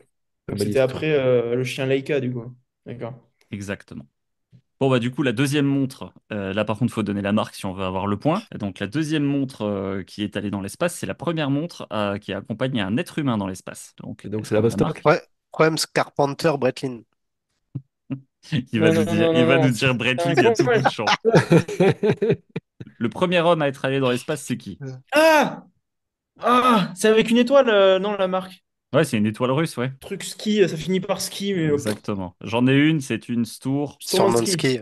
Sturmansky. Voilà, c'est la Sturmansky Ouais, de qu'entre-temps, toute façon, donc ça finit toujours Sturmansky a par ski en ressorti Russie. en mode Gagarine. Donc Sturmansky qui veut dire navigateur en russe. Donc c'est la première montre à avoir accompagné un être humain. Donc le 12 avril 1961, premier vol spatial avec un être humain dedans. Elle est mignonne la réédition là qu'ils font d'ailleurs, hein, je trouve. Enfin, j'avais failli l'acheter, mais bon, après, je sais pas trop Alors, comment ça se passe les achats en Russie en ce moment. Bon. ouais, je l'ai fait. Je l'ai fait et franchement un peu complexe. Ah ouais, bon, ben, on attendra Je l'ai alors. acheté sur un site lituanien et puis ensuite ils m'ont dit ouais mais en fait il y a eu un problème avec le virement alors on va vous renvoyer l'argent, il faut que vous nous le renvoyiez sur un autre compte. La traçabilité, Tracfin, Mais tout ça, je suis pas sûr que ce soit au top mais bon en tout cas on l'a fait. J'ai ma montre, j'ai ma t'es signature. joueur, toi, hein, t'es joueur. Franchement, en plus, je la kiffe cette montre. Le cuir, par contre, est de qualité pas terrible. Moi, je l'ai passé sur un autre bracelet. Allez voir mon Instagram. La montre est dessus. Je trouve qu'elle est très sympa, très lisible. Et donc, le mouvement, en fait, il est basé sur un mouvement LIP. C'était le LIP R26 qui Ouais, servait de mouvement pour cette montre-là. c'est une basse fréquence, je crois, non? Allez, on passe sur la montre suivante. En 1962, la première montre suisse dans l'espace. Laquelle est-elle? Prums, Fortis Cosmonaute. J'ai cru que tu allais dire Breitling Carpenter. Guillermo est un quartier résidentiel. C'est qui ça? Et Vas-y. Siri en québécois. La première montre suisse dans l'espace. Bah, c'est la Spin Master. Non. Non. Attends, Ah, peut-être. C'est pas. en tout cas, elle était en 1962, hein, la Spin Master. Oui, C'est la Hoyer. exactement. C'est la Heuer 2915A au poignet de John Glenn. Il a fait 3 fois le tour de la Terre en vol orbital au bord de la capsule Friendship 7. Voilà, Ah, donc il comment a un ça, il n'y a modèle. même pas eu de film sur lui? Donc c'est la première Ouais. montre suisse à être allée dans l'espace. Alors moi en fait je vous ai concocté ce petit jeu-là parce que j'aime beaucoup le concours de celui qui a la plus grosse. On était en plein dans le thème. Qui des Russes ou des Américains allaient y aller en premier. Donc là pour le coup c'est vraiment la première montre suisse, la première montre à aiguille, le premier chronographe. Donc on arrive justement en 1962, le premier chronographe suisse dans l'espace. Bah, c'est Lequel? Breitling. Ouais, c'est vrai. Breitling. Bah j'y sais. Je Ah t'ai pris oui, de non, mais court, j'étais là. je Je t'ai l'ai dit, pris de court. je l'ai dit tout à l'heure. Alors, Ah, c'est trop tôt. C'est Quand on ça. est Donc, trop le tôt, on n'est pas à l'heure. 24 mai 1962, Malcolm Scott Carpenter s'envole pour les étoiles. Il porte une Breitling Navitimer cosmonaute à remontage manuel qui en fait le premier chronographe suisse dans Et, l'espace. et qui est morte à l'amérissage. Oui, elle s'est arrêtée à 21h46, soit ah, tu exactement m'as fait peur. 66 Je crois que tu minutes. parlais du chien de tout à l'heure. Le gars il est toujours sur la conversation de tout à l'heure. Et il est mort Alors, toujours, le chien. depuis Ah, je suis- 61, je pense que le chien est décédé, ouais. Ah. Voilà. Bon, en tout cas, donc la montre s'est arrêtée à 21h46, soit exactement 66 minutes après que le cosmonaute ne soit récupéré de son radeau de survie. Allez, 1963, on avance d'un an, première montre à quartz dans l'espace. Bulova, Primes, Bulova, enfin, ouais, Bulova, La Lunar Q-tron, elle n'est pas Pilot. quartz. Elle est Non, non, Lunar électronique. Pilot. Hmm. Pas du quartz. Quartz, Bulova, Accutron, astronaute. Non, mais c'est pas, la Q-tron, c'est pas une quartz. C'est pas du Eh quartz ben, aussi. cette montre est animée par un mouvement à quartz révolutionnaire basé sur le principe de résonance rendu Ah, mais c'est possible par l'emploi diapason. d'un diapason C'est- en lieu et place c'est- du balancier habituel. Ah, mais il n'y a pas de quartz. C'est pas du Ouais. quartz. Non, mais Eh, Lionel, attends, on a un podcast amateur. Tu sais, notre eh, présentateur, il est limité, hein. ben, c'est vrai, putain. Il y a quand même écrit, c'est un mouvement à quartz révolutionnaire basé sur le principe de... Eh oh, c'est comme ça. Ok? Vous commencez à me les chauffer là. Quand t'as pas d'argument, c'est eh oh. Donc, gna, gna, gna, gna, permettant d'indiquer un second fuseau horaire. Moi, je vais demander à ChatGPT si. Bulova Accutron astronaute est la première montre à quartz à visiter l'espace. Et Ouais. si on a quelque chose à reprocher, vous allez sur le petitpoussoir.fr et vous allez mettre Euh, des commentaires dégueulasses chez eux. Allez, la première montre dans l'espace en sortie extérieure en Speedmaster. 1965. La Speedmaster? Non. Ah bon, ok. Attends, en sortie extérieure, tu peux Oui. Ah, préciser le concept, s'il te plaît? Et je travaille mais pas quand pour tu la sors NASA, de hein. ton vaisseau. Alors, je vais vous dire ce qui est écrit. Si Gagarine fut le premier être humain dans l'espace, il n'est cependant pas sorti de son Vostok 1. Ah, voilà. Pour voir la première sortie extravéhiculaire, il faut attendre le 12 juin 1965 et c'est le cosmonaute Alexei Leonov qui est sorti de son Ah, c'est Voskhod 2. russe. Donc c'est le premier être humain à aller dans le vide spatial. Avec Et quel il avait une modèle? montre au poignet, donc c'était une montre russe. Merci pour l'indice. Et donc c'était une Vostok? Non, Non, c'est à peu près. Ouais, Sturmanski encore? non. Mais Une c'est- Breitling Carpenter? J'ai rien dit. Est-ce que tu peux nous dire de quelle nationalité cette montre? Ça finit par Russe? ski? Bon, Non, voilà. non. Mais Attends, son si nom c'est veut pas dire Vostok. étoile en russe. Ouais, Oh. ouais. Euh, Raketa. Ouais, voilà. Non. Ah, c'est pas Rakata? Ok. Mm-mm. Non, Raketa veut dire raquette en russe. Ah ouais. Ah, C'est pas t'es de bonne. suite. Putain, t'es trilingue maintenant C'est quasiment. Ah, je quoi suis le. polyglotte, moi, hein. Je Ah reconnais pas ouais. une montre à quartz, mais allez, est-ce que vous la trouvez? Un petit chronographe russe de 36 mm de diamètre. Il n'y en a pas 500 des marques russes, hein. Une étoile. Et bah, Sturmanski, non? Elle est rouge en plus, l'étoile, je parie. Bon, bah. Il n'y a pas d'étoile. Le nom veut dire étoile, mais il n'y a Ah, pas d'étoile. Puis le nom est écrit en cyrillique. Donc allez, je vais vous le donner parce Ça, qu'on ça va. nous aide elle vachement existe pour une toujours. Elle montre existe. russe. Non, Oh mais là elle là, existe 10 de toujours la merde. marque. Chez vous sur votre écran. Est-ce que la marque existe toujours? Ah ouais, d'accord. Ça peut vraiment pas Casque être connu. amateur. J'ai tendance à croire que oui. Ah ouais? Ouais, oui, toujours, toujours. D'ailleurs, le site est un Dis-nous. site allemand. Ah bah, alors, c'est Red Star, Seagull, un truc comme ça, non? Alors, Ça, non, c'est chinois, ça. Ouais, mais c'est merde. la Leonov Tribute. Oh non, Ah La ouais, ça montre. finit pas par ski, ça finit par ov, évidemment. ah non, je connais même pas. Je connais même pas C'est la la marque, marque jamais vu. Strela. Et là. Ah, Ah ouais, C'est la marque Eh ben, Strela. on en apprend tous les jours, hein. ça me Eh dit ouais. quelque chose. Voilà, c'est une micro-marque. Allez, on va continuer maintenant après cette première montre donc, qui a fait une sortie extérieure. La première montre sur la Lune. Omega Spin Master. Allez. Ouais. Quel La jour? Moonswatch. Ah, là, mais là, on a tout gagné, là. En effet, c'est la Speedmaster qui est du coup devenue la montre officielle de la NASA. Allez, la première montre japonaise dans l'espace. La POG. La POG. La Seiko POG. Offensive. Bien. Offensive. Très bien, c'est la 30 000 euros. Je choisis la solution offensive. C'est ça. Alors, la Je suis tellement référence, je fan la de dirai pas. Seiko. Ah ouais, la POG? Ouais, bah oui, oui, oui. Ah, mais c'est cool, ça. Et pourquoi elle s'appelle la POG? Parce que c'était POG, le nom de l'astronaute qui l'a porté. C'est ça, le colonel William Pog. Voilà, Oui, William. ouais, le Corentin, Ah il ouais. envoie du feu, là. Hein. Ah ouais. En fait, il n'avait pas encore reçu sa Speedmaster pour pouvoir aller dans sa mission. Non, mais en plus, c'est vrai. Bah, Enfin, je vous du dis coup, c'est vrai, comme si j'étais là. on peut en profiter pour dire que Seiko ressort sa POG. Elle lui ressemble pas d'ailleurs, je crois. Enfin, le boîtier, c'est Non, pas du tout le non, même. par contre, Non. c'est une basse speed timer, mais elle est très belle, je trouve. J'aime beaucoup, moi. Ouais, elle a de la gueule. J'aurais aimé qu'elle soit plus proche de la POG, par contre. Mais bon, voilà. Par contre, les Mais couleurs encore, sont. Bah, voilà, je sais pas, il a un surnom POG, alors du coup, parce qu'elle C'est est juste à jaune. cause du Ouais, cadran c'est ça. jaune doré. Ouais. Vous Ok. aurez peut-être remarqué que Corentin avait encore un autre grief contre Seiko. J'aurais préféré que ce soit autrement. Ok. Là, j'aurais préféré qu'elle reprenne le boîtier de Ah celle de bah, 69, quoi. Enfin, je suis d'accord. et là, je parie qu'on va Ensuite, aller en 73. C'est mon année de non, on naissance. va aller en 1982. Ah, La première montre française dans Yema, l'espace. au poignet de Jean-Louis Chrétien. Ça faisait un peu Rain Man. Yema!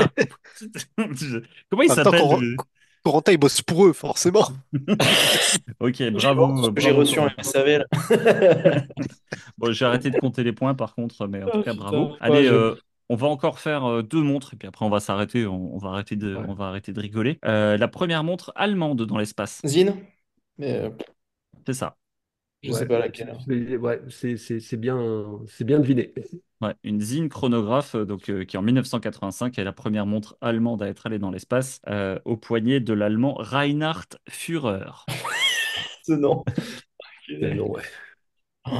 Mais c'est logique que ce soit Zine, vu l'esprit Ouais. de la marque, ça leur va bien de faire ce genre de truc. J'aurais mal vu Alan Guenzone faire ça, par exemple. Non, mais ça aurait pu être un Stowa ou un truc comme ça, tu vois. Ah, c'est vrai, ouais, c'est vrai, c'est vrai. Eh bien Ouais. non, c'était Zinn. Et la dernière montre que je vais vous faire deviner, en 2008, la première montre chinoise dans l'espace. Putain. Fiyata. Eh ben, le point va pour celui qui a présenté cette montre 8 fois Ouais, non, déjà sur sa chaîne YouTube. en vrai, c'est JC qui l'a dit en premier, Et Fita. voilà. C'est vrai? Bon, et je tiens à rappeler qu'on dit Fiyata et pas Fita, mais bon.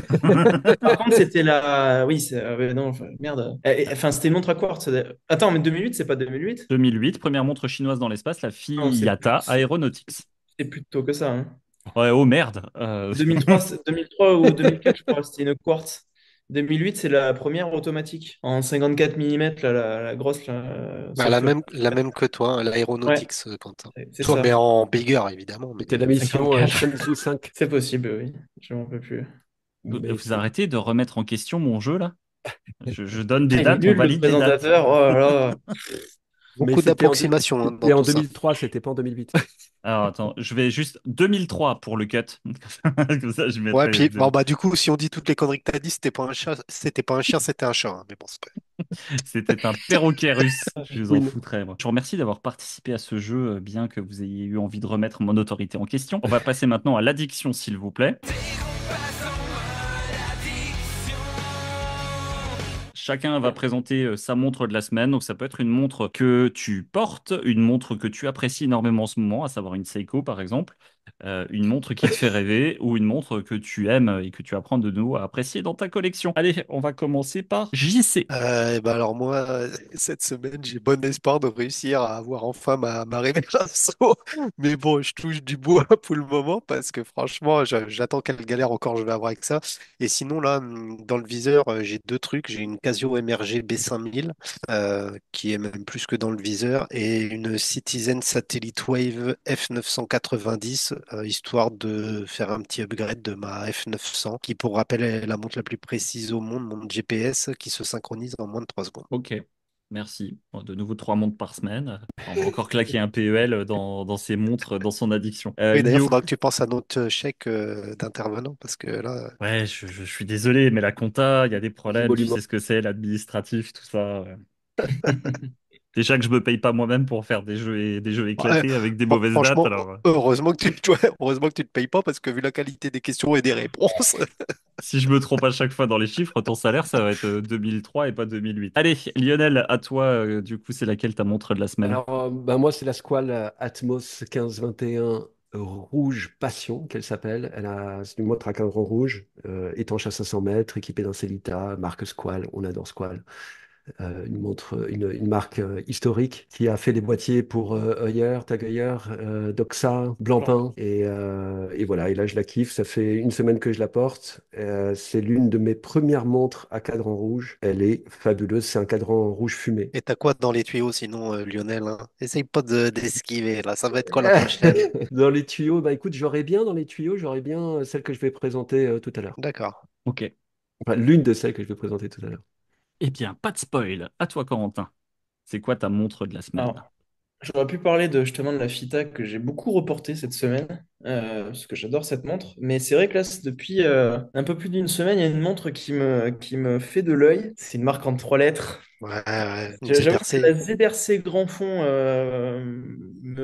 enfin, je sais pas encore laquelle, mais ça me chauffe pas mal. Après, c'est le prix toujours qui est un peu élevé, mais je sais pas, c'est une marque qui a une belle histoire et je trouve que ça, bah, on pourrait dire que oui, elle ressemble au Triton, mais bon, c'est vrai que c'est un design qui est quand même assez différent de ce qui se fait de partout. Et je sais pas, le bracelet m'attire bien, même si c'est vrai qu'il fait très fragile, je trouve, quand on le prend comme ça, mais je trouve qu'il est aussi original avec ce système de ressort, tout ça. Enfin, je sais pas, là, je me botte peut-être pour économiser pour une ZRC grand fond, après, C'est une montre à combien?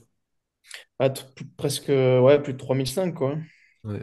Elle est plus chère que Non, les non, non, éponges. non, pas autant, Corentin, pas Je crois autant. que c'est 3690. Ça dépend, les GF 300, tu les trouves autour des 2,5 et après les GF 3000, c'est plus cher. Ah, mais d'occasion, tu parles? Ah Ouais, non, non, neuve, neuve. Mais t'as une très belle version violette qui est sortie. Je sais pas si tu l'as vu, une collab avec un bijoutier elle est magnifique. Avec une euh, petite sardine dessus, elle tue. Violette? Hmm. Non, j'ai pas vu. Non, moi, enfin, c'est la héritage, là, en 39. Ah oui, d'accord, c'est la Ouais. petite, ok. La classique, là, mais elle est à 3000, Pas mal, hein. 3190. Après, bon, Moi, je t'aurais voilà, bien vu avec une Bob l'éponge, mais bon. je la laisse, celle-là. Eh ben moi, je vais vous parler de la mienne. Moi, Oui, oui, et toi, Michael? on est sur Personne. un doux rêve. On est sur un doux rêve puisque c'est Encore une un. montre impossible à avoir. C'est une montre éditée à 11 pièces monde et on est sur la micro timer de chez Tag Heuer et Oh là là. Ah. qui avait été dévoilé pour le GPHG de 2011, je crois. Ouais, 2011. Je l'avais trouvé incroyable. Je pense qu'on est très certainement sur. Allez, on est sur mon top. Elle est dans mon top 3. Je la trouve folle. Mais bon, voilà, 100 000 CHF, 11 pièces, autant dire que je la verrai jamais. Mais C'est une vrai que j'irais. montre précise à un millième de seconde. Ouais. Je crois que je me suis pas luché des vidéos YouTube hier soir juste pour voir l'aiguille du millième de seconde. Tu ne la vois pas. Elle est incroyable, cette montre. Et avec un super design, hein. En fait, tac, c'est con qu'ils médiatisent toute leur communication en gros sur la Monaco et la Carrera parce qu'ils ont des pièces de ouf, des pièces avec des enchaînements par des petites chaînes, la micro timer, ils ont des trucs de dingue. La Hmm. micro timer, c'est 3 600 000 alternances par heure. Et ensuite, ils ont sorti Pro Gearder avec 7 200 000 alternances par heure. Des montres incroyables. Et rien que leurs vidéos sur YouTube, tu sais, tu passes vraiment de la petite bagnole à l'avion de chasse. On est sur des pièces folles. Voilà, encore une fois, c'était des éditions GPHG.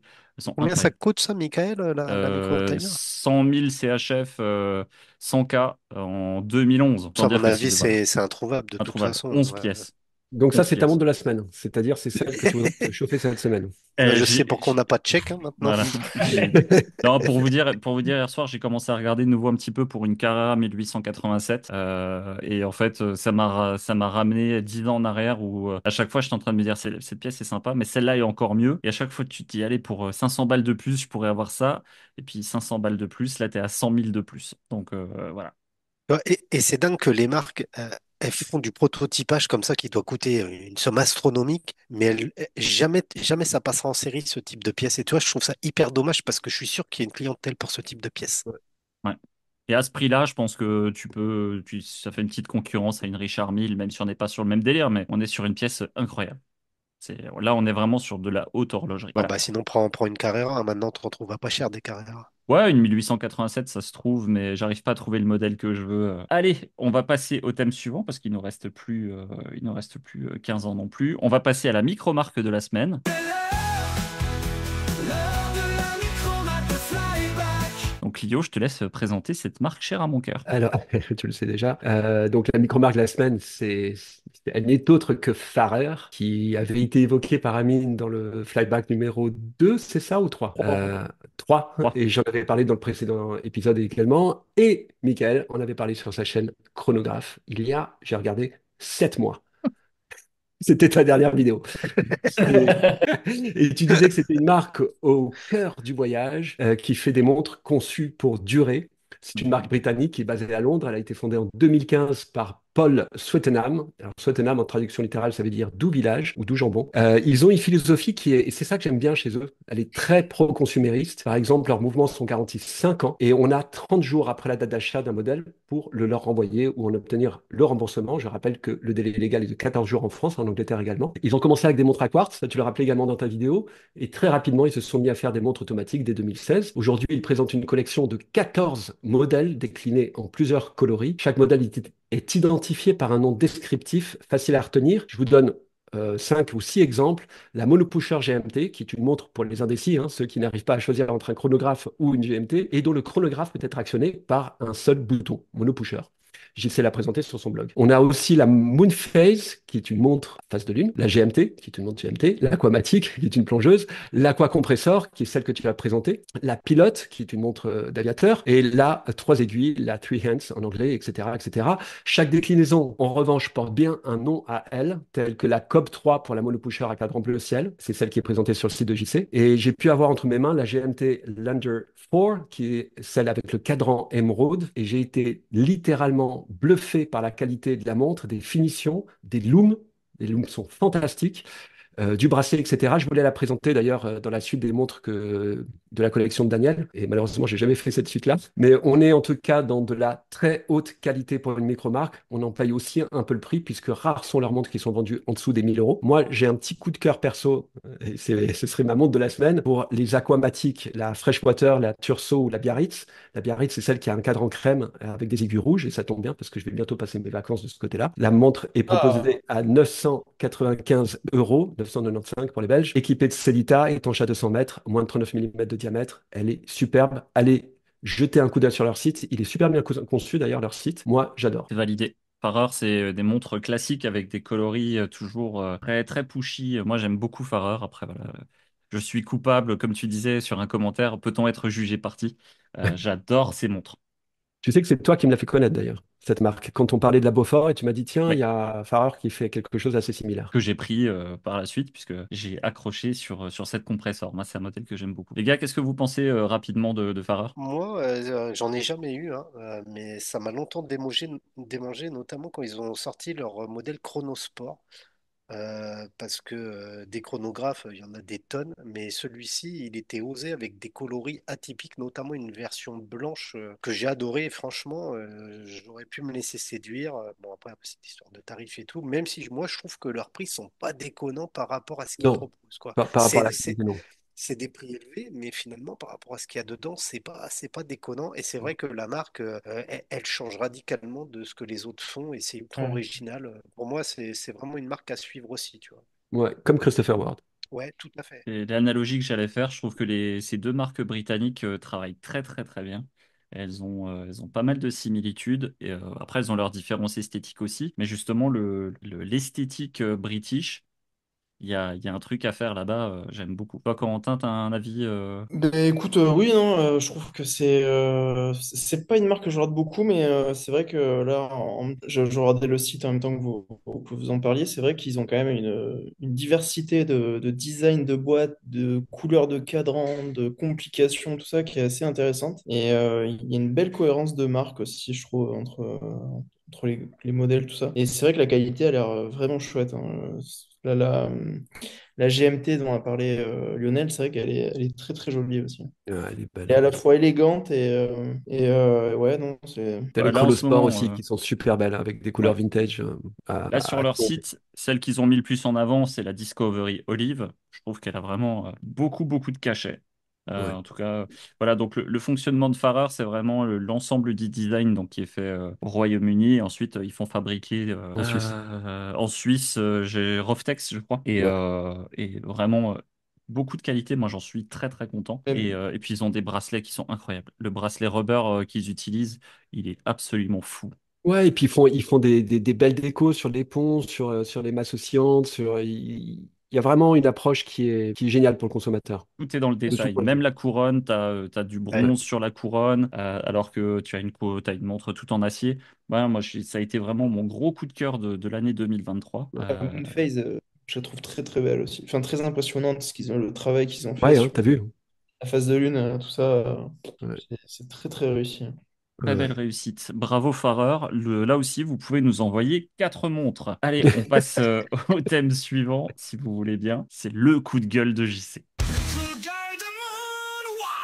Ouais. Ah, Ouais, alors aujourd'hui, on va faire simple et concis. Moi, j'en ai un ras-le-cul de toutes les saloperies qu'il y a sur les cadrans. À un moment, j'aimerais bien pouvoir apprécier la beauté de mes cadrans et pas avoir le nom de la marque, leur logo, en dessous l'étanchéité, en dessous une phrase d'accroche, en dessous une phrase de description, en dessous une phrase de connerie. On se retrouve avec des montres avec 28 lignes décrites sur le cadran et je vois même plus la couleur du cadran. Et ça m'exaspère. Alors, je sais que ça a été la mode pendant un moment chez les Rolex Addict, hein, avec les 3 lignes, les 4 lignes. Mais bon, à un moment, on s'en fout. Moi, si tu voulais, ce que je veux voir, c'est le cadran, la beauté du cadran, le soleillage, la symétrie, et pas toute une tartinerie commerciale à la con sur les cadrans. Ce que tu veux, toi, c'est une nomos, quoi. Non, parce que je déteste Nomos. il veut une série K. Ah merde, il déteste aussi. Non, je déteste pas, j'en ai jamais eu. Peut-être qu'ils vont m'en envoyer une, tiens, pour essayer. J'ai hâte. T'as remarqué que sur les Direnzo, il n'y a pas grand-chose de marqué, hein. Exactement. Mais je trouve que c'est ultra important parce que ça contribue à l'esthétique de la montre. Et justement, Ouais. Corentin me disait, Serica, ils ont fait quasiment tout leur buzz juste avec ce minimalisme appréciable, quoi. Et moi, je trouve ça génial. Ouais, c'est vrai.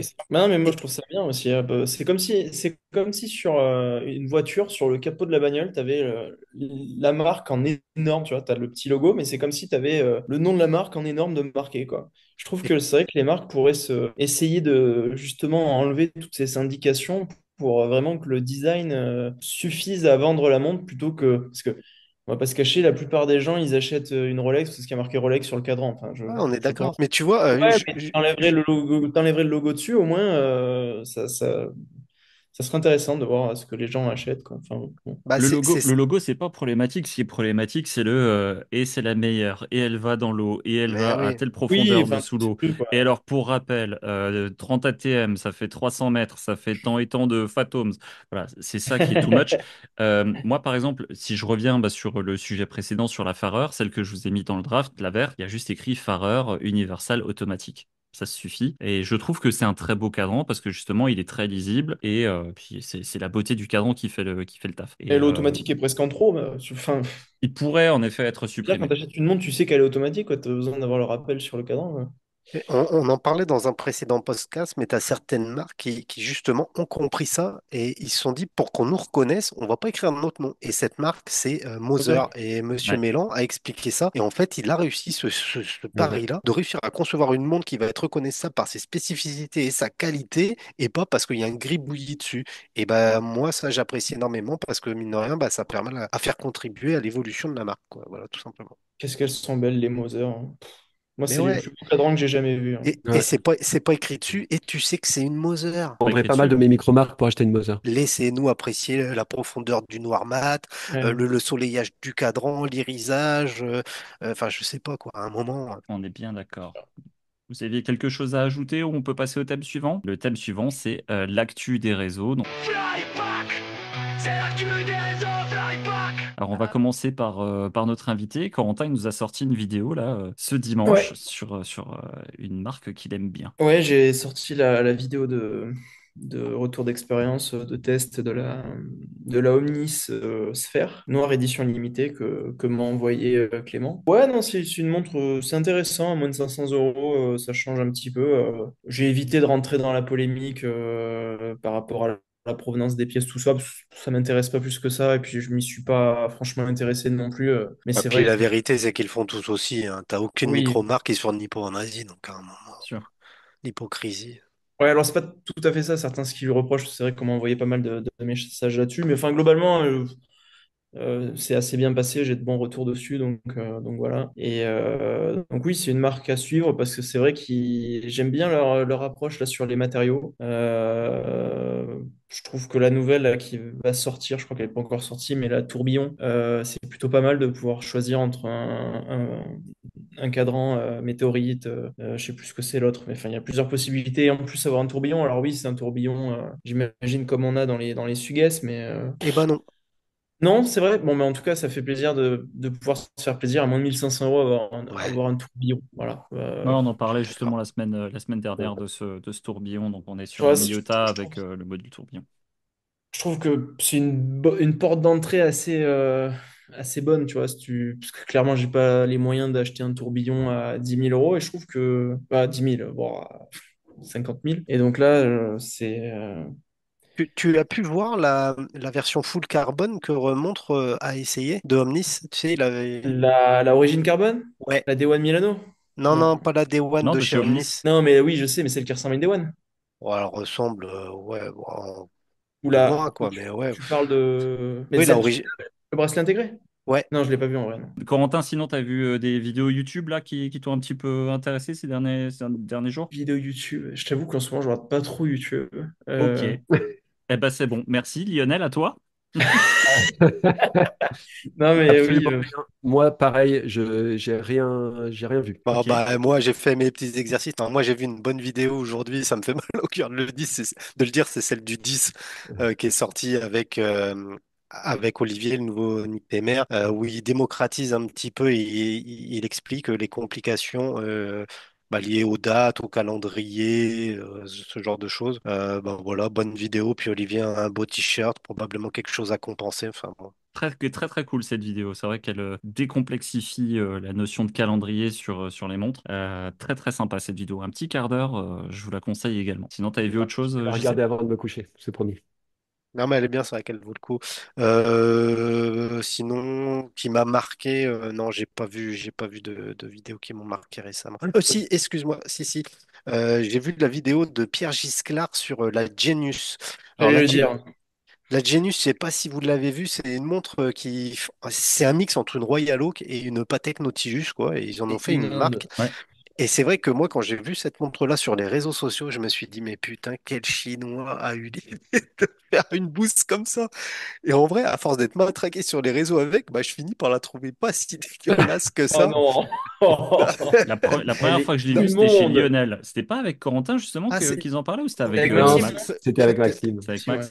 Ok. mais tu vois, justement, comme quoi le premier avis, il est souvent erroné. Là, Pierre, il rentre un petit peu plus dans le détail et il explique justement les caractéristiques de la montre, pourquoi elle est comme ci, pourquoi elle est comme ça. Et en fait, bah, il y a quand même une certaine approche créative derrière, même si on est sur un mix entre la partie du haut, c'est une Royal Oak, et la partie du bas, une Patek ou l'inverse, je sais plus.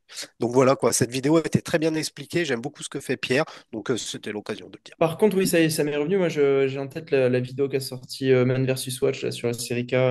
Bon, Ouais. toujours Man vs Watch, des belles photos, des belles vidéos, tout ça. Ouais, qui faisait écho à Voilà. la tienne Pour lui également. faire un petit clin d'œil. Tout à fait. Et ben moi, je vais vous dire ce qui m'a bien plu sur la dernière semaine. Il y avait la vidéo de Pierre, là aussi, sur IWC, sur l'histoire de la portugaise. Moi, c'est sûrement un de mes modèles préférés, donc j'avoue que j'ai pris énormément de plaisir à regarder On se cette vidéo demande pourquoi. parce que je la trouve incroyable. Qu'est-ce qu'on a? On a Montre ton calibre qui a présenté Nezumi aussi. Ils ont Ah oui. présenté le chronographe de chez Nezumi, donc petite Qui est montre toujours, superbe hein, au passage ouais, d'ailleurs. toujours sympatoche. Toi aussi, tu l'avais présenté, sauf erreur? Non, Non? non, j'aurais bien aimé hein, parce que moi je le trouve vraiment beau ce chrono, mais bon, on peut pas tout acheter non plus, tu vois. Bah non, en effet, on peut pas tout avoir. Qu'est-ce qui m'a plu? Bah, je me suis fait avec plaisir la Wallbrook, puisque tu as présenté la Skin Diver D. On en Ouais. avait parlé dans le premier épisode de Flyback. Donc, Une très bonne montre avec un prix vraiment pas délirant. Et encore une fois, leurs bracelets qui sont incroyables. tout à fait. Qu'est-ce que je me suis fait? Bon, je me suis fait la vidéo de Corentin, bien entendu. Et puis sinon, pour sortir un petit peu du YouTube français, on a Brave Beaters qui a présenté la Citizen série 8, qui est plutôt cool, et qui dit Citizen a fait pour moins cher ce que Grand Seiko n'a pas réussi à faire. Donc ça peut être bien pour Corentin qui a envie d'aimer Seiko, mais qui n'y arrive pas. Par contre, j'aime beaucoup ce que fait Citizen, hein. Je trouve que ce qui leur sortit, tout ça, moi, ça me... Puis je trouve que ce qui est bien avec Citizen, c'est qu'ils restent sur des prix assez contenus, quoi. Ouais. Et ils sont pas dans une mode de prix x1,5 dès qu'il y a une édition limitée. Enfin, j'ai moins cette sensation qu'avec Seiko. Je vous propose qu'on conclue, puisqu'on est arrivé à la fin de cet épisode de Flyback, encore une fois, 2 heures. Je voulais juste rappeler donc, aux Deux gens heures. qui nous écoutent, eh oui, enfin 2 heures, 2 heures parce que tu es arrivé avec une demi-heure de retard, donc en réalité, ça fait C'est-à-dire une heure et demie qu'on discute. En fait, je suis arrivé à l'heure, mais c'est-à-dire que j'arrivais pas à configurer sur l'iPhone le truc, là. En tout cas, je voulais vous parler donc du concours qu'on a décidé de faire pour fêter notre 5e épisode de Flyback. On a le plaisir de vous faire gagner un poster en métal de chez Displate avec Mm. une Speedmaster Snoopy. On va fêter le 55e anniversaire de l'unissage, tout simplement pour pouvoir gagner. Donc, je vous invite à suivre chacun de nos comptes, que ça soit sur YouTube et sur Instagram. On fera un petit post pour expliquer tout cela. Et bien entendu, donc il faudra suivre chacune des 5 personnes que nous sommes. Ça nous fera plaisir de vous voir. Et puis on fera un tirage au sort. On va partir sur la première semaine d'août, histoire de pouvoir vous l'envoyer. Allez, sur ce, ça m'a fait plaisir de pouvoir encore échanger avec vous. Je vous souhaite à tous les trois là une bonne nuit. Et puis on se revoit la semaine prochaine. Ouais, faites bon rêve. À la prochaine. Allez, Tchuss. Ciao. À la semaine ciao. prochaine. Ciao.